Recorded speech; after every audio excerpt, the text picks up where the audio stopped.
Hello friends, इस ठंड में जब कुछ हल्का सुपाच बट टेस्टी खाने का मन करे तो आप इस रसम राइस को बना सकते हैं। ये साउथ इंडियन फ्लेवर से भरपूर वन पोट रेसिपी है और खाने में इतनी टेस्टी का वैसे 12 बनाएंगे। तो चलिए फ्रेंड्स शुरू करते हैं आज की मजेदार रेसिपी।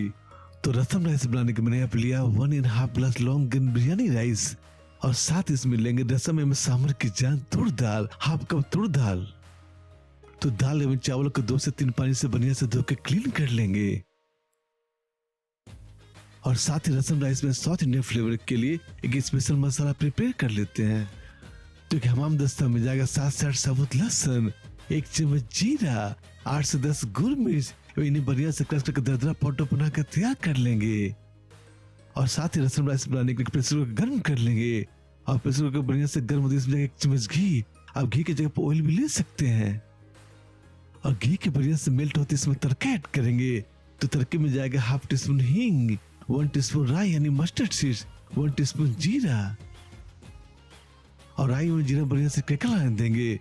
जैसे राई और जीरा बढ़िया से क्रेकल आ जाए इसमें जो हमने मसालों का पेस्ट तैयार किया था वो डाल देंगे और मसालों को 1 मिनट तक बढ़िया से भून लेंगे। और जैसे मसाले में बढ़िया से भून जाए इसमें जाकर 12 से 15 छोटे वाले प्याज, साउथ इंडियन रसम बनाने में इसी का इस्तेमाल किया था, आप नॉर्मल प्याज भी इसकी जगह पर ले सकते हैं। और प्याज को 2 से 3 मिनट तक बढ़िया से भून लेंगे।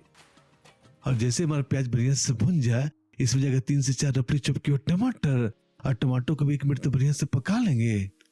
और टमाटर को हमें ज्यादा नहीं पकाना है क्योंकि मसालों को भुनने के प्रोसेस में टमाटर तो बढ़िया से भुन जाएगी। तो टमाटर को थोड़ा पकते इसमें कुछ मसाले भी ऐड करते हैं। इसमें जाएगा हाफ टी स्पून हल्दी पाउडर, 3 से 4 चम्मच रसम मसाला पाउडर, आप रसम पाउडर की जगह पर सांभर मसाला भी ऐड कर सकते हैं। स्वाद अनुसार 1 से 2 चम्मच नमक डाल देंगे और मसालों को 1 मिनट तक बढ़िया से भून लेंगे ताकि मसालों का बढ़िया से फ्लेवर ऑयल में आ जाए। तो मसालों को थोड़ा भूनते इसमें जाएगा थोड़े से करी पत्ता एवं 1 कप इमली का पानी डाल देंगे एवं इन सभी को बढ़िया से मिला लेंगे। आप इमली का पानी लास्ट में डाल सकते हैं बट मैंने इस समय इसीलिए डाला है ताकि सांभर राइस में इमली का बढ़िया से फ्लेवर इसी समय आ जाए। तो सारे मसालों को बढ़िया से मिलाते इसमें जाएगा दाल एवं चावल, दाल और चावल को 1 मिनट तक बढ़िया से भून लेंगे ताकि सारे मसालों का बढ़िया से फ्लेवर दाल एवं चावल में आ जाए। तो दाल चावल को बढ़िया से भूनते इसमें जाएगा पानी। अब पानी हमें कितना ऐड करना है ताकि दाल चावल बढ़िया से डूब जाए एवं 1 इंच ऊपर तक पानी लाना चाहिए। वैसे फ्रेंड आप रसम राइस जैसे पसंद करते हो गाढ़ी या थिक उसके अकॉर्डिंग पानी इसमें ऐड कर सकते हैं बट इतना पानी होना चाहिए ताकि दाल एवं चावल बढ़िया से डूब जाए।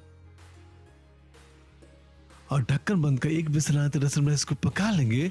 इतनी देर में ये बढ़िया से पक जाएगी बट आपके यहाँ पानी की हार्डनेस कैसी है उस पर डिपेंड करता है, तो 2 विसल भी लगा सकते हैं।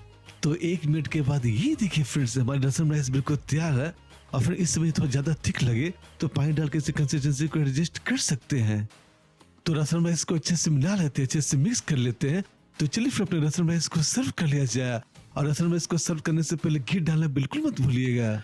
तो फ्रेंड्स अगर आप वर्किंग प्रोफेशनल या बैचलर है तो आपके लिए परफेक्ट ऑप्शन है। इस रेसिपी को जरूर ट्राई करें और हमें कमेंट करके जरूर बताएं कि आपको रेसिपी कैसी लगी। और फिर रेसिपी पसंद आए तो वीडियो को लाइक करना, अपने फ्रेंड्स फैमिली को शेयर करना और चैनल को सब्सक्राइब करना बिल्कुल मत भूलिएगा।